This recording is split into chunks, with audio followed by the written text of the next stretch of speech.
So, following up on our last discussion about Gensol engineering, it seems things have gotten a bit more interesting or perhaps concerning, depending on how you look at it. I saw they just reappointed a CFO. What's the story there? Right. Well, Jawar Mahandi Aga is back as CFO, effective immediately. He's actually replacing Ankit Jain, who decided to pursue other opportunities, apparently. So, a quick turnaround in leadership there. Pursue other opportunities. Sounds like corporate speak for something else.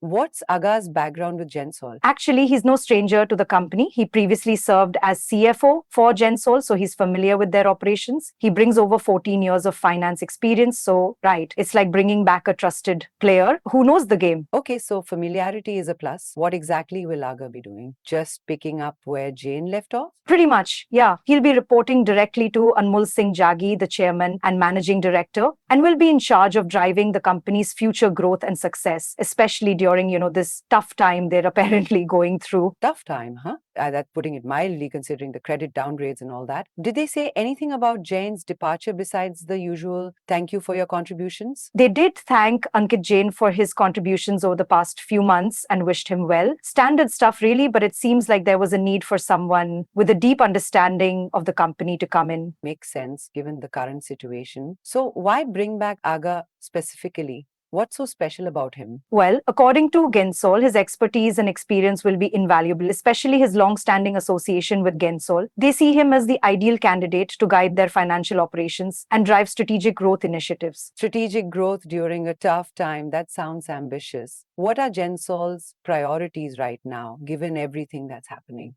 They're emphasizing their commitment to strategic priorities and are confident that this leadership transition will help them achieve their financial and operational objectives. I guess they're trying to reassure investors that they're staying the course. Reassuring investors is probably a good idea right now. So, to recap, they've reappointed a familiar face as CFO to navigate this period.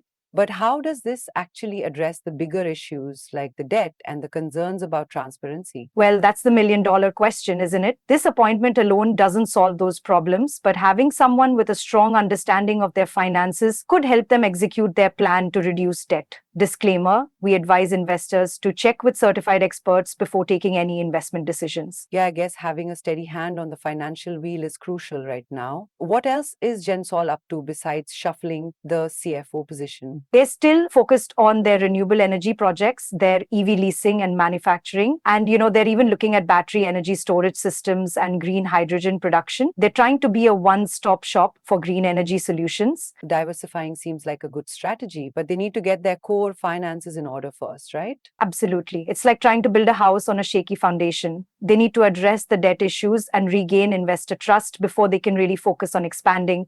Agreed. Speaking of which, I'm curious about how the market's reacting to all this. Has the stock price stabilized at all? Actually, the shares continued their losing streak, falling even further after the CFO resignation announcement. It seems investors are still wary, given the credit rating downgrades and the other issues we discussed. Ouch. So it's not just about the fundamentals, it's also about perception. It's like a negative feedback loop where bad news leads to more selling, which leads to more bad news. Exactly. And that's why regaining trust is so important. They need to show investors that they're serious about addressing their problems and being transparent about their finances. So, what's your overall take on this CFO reappointment? Is it a positive sign or just rearranging deck chairs on the Titanic? It's hard to say definitively. On one hand, bringing back a familiar face provides stability and expertise.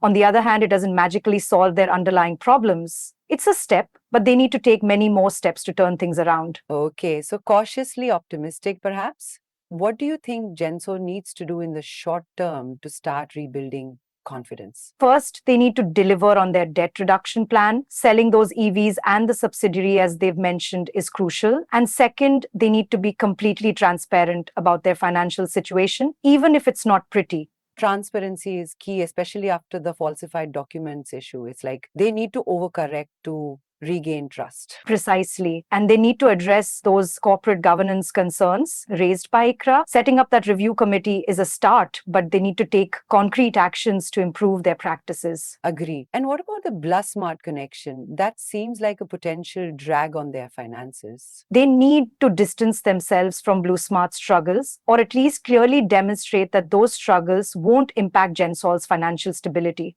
It's like they need to show investors that they're not going down with that ship. Right. Got to cut those ties, or at least make it clear that they're not dependent on Blue Smart's success. So, to summarize, new CFO, debt reduction, transparency, and distancing from Blue Smart.